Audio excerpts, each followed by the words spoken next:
오늘 우리에게 주시는 하나님 말씀은 사무엘상 9장 1절에서 14절 말씀입니다.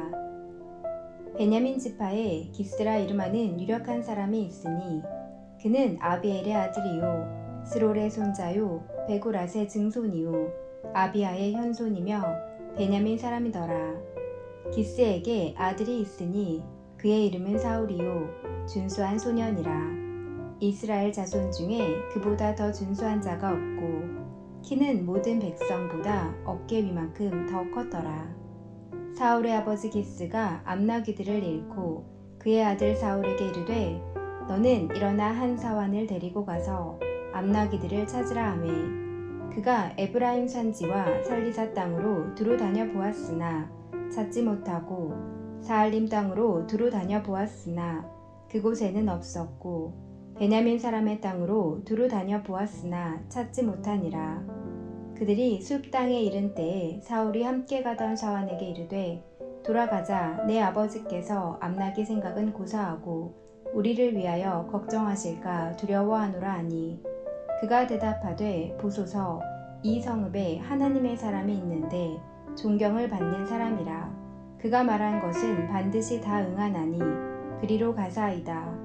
그가 혹 우리가 갈 길을 가르쳐 줄까 하나이다 하는지라. 사울이 그의 사환에게 이르되 우리가 가면 그 사람에게 무엇을 드리겠느냐. 우리 주머니에 먹을 것이 다하였으니 하나님의 사람에게 드릴 예물이 없도다. 무엇이 있느냐 하니 사환이 사울에게 다시 대답하여 이르되 보소서 내 손에 은 한 세겔의 4분의 1이 있으니 하나님의 사람에게 드려 우리 길을 가르쳐 달라 하겠나이다 하더라. 옛적 이스라엘 사람이 하나님께 가서 부르려 하면 말하기를 선견자에게로 가자 하였으니 지금 선지자라 하는 자를 옛적에는 선견자라 일컬었더라. 사울이 그의 사환에게 이르되 내 말이 옳다. 가자 하고 그들이 하나님의 사람이 있는 성읍으로 가니라. 그들이 성읍을 향한 비탈길로 올라가다가 물 기르러 나오는 소녀들을 만나 그들에게 묻되 선견자가 여기 있느냐 하니 그들이 대답하여 이르되 있나이다. 보소서 그가 당신보다 앞서갔으니 빨리 가소서. 백성이 오늘 산당에서 제사를 드리므로 그가 오늘 성읍에 들어오셨나이다. 당신들이 성읍으로 들어가면 그가 먹으러 산당에 올라가기 전에 곧 만나리이다.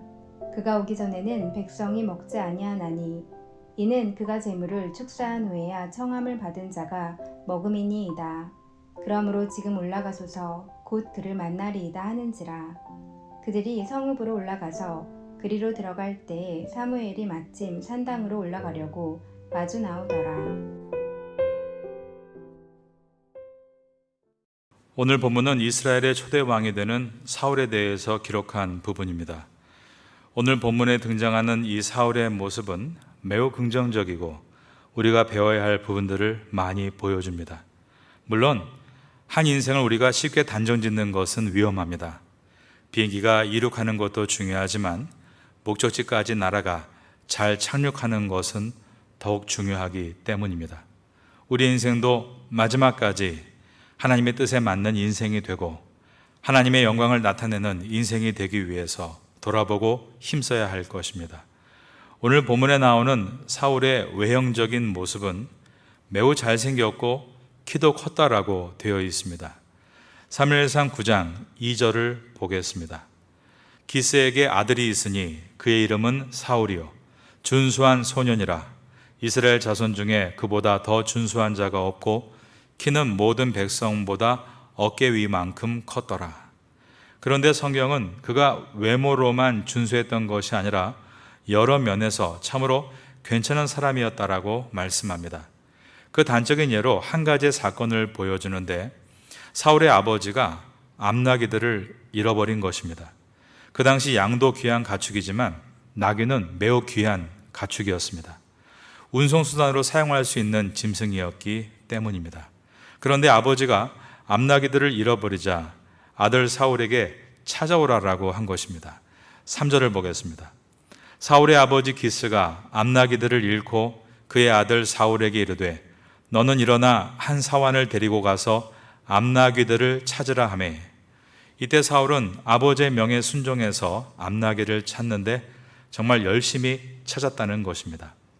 4절을 보면 그가 에브라임 산지와 살리사 땅으로 두루 다녀 보았으나 찾지 못하고 라고 되어 있습니다. 에브라임 산지는 산세가 험한 바위 산들이었습니다. 그 모든 것을 두루 찾고 그러고도 발견되지 않자 살리사 사알림 땅까지 두루 찾아보았다라고 되어 있습니다. 이 4절 속에 두루 다녀보았다가 3번 반복되고 있는데 사실 성경 원어로 보면 4번이 반복되고 있습니다. 그토록 사울은 아버지의 명령에 정말로 순종하는 아들이었다는 것입니다. 그리고 자기에게 주어진 일을 대충 하는 사람이 아니라 최선을 다해서 하는 사람이었습니다. 성경은 이스라엘의 초대 왕으로 사울을 소개하면서 그가 지도자로서 가진 긍정적인 면을 지금 보여주고 있습니다. 첫째가 신실성입니다. 아버지의 명령에 순종해서 찾아 나서는 것이 귀합니다. 요즘 누가 그렇게 명령 듣기를 좋아합니까?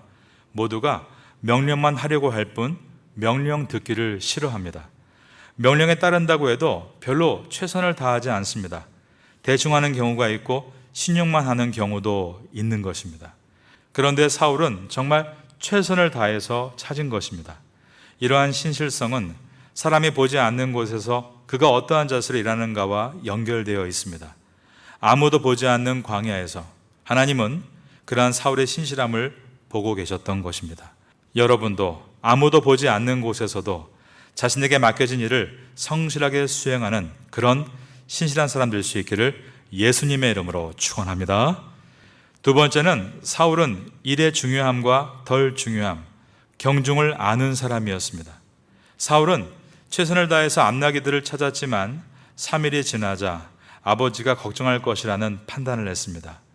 사울은 최선을 다했지만 최선만 다하는 것이 아니라 우선순위를 정하는 정확한 판단력을 가지고 있었습니다. 그래서 포기해야 될 때는 포기할 줄 아는 사람이었습니다. 저는 이것이 참 중요하다고 생각합니다. 어느 시점에서 접어야 할 때는 접고 포기할 줄 아는 것도 매우 중요한 것입니다. 사울은 아버지의 뜻을 따라 최선을 다해서 찾았지만 그러나 아버지의 마음이 무엇인지를 잘 헤아리고 있었습니다. 그것은 암나귀를 찾는 일로 인해 아들에게 무슨 일이 생기는 것을 아버지가 결코 원하지 않는다는 것을 말입니다. 그러므로 그는 최선을 다해 암나귀를 찾았지만 3일이 지나면 아버지가 걱정하시게 될 것을 알고 그는 돌아가겠다라고 판단을 내렸습니다. 이와 같이 사울이 아버지를 헤아리는 이 자질은 앞으로 사울이 왕이 되어 하나님을 헤아릴 수 있는 사람이 될 수 있는 가능성을 보여주고 있는 것입니다.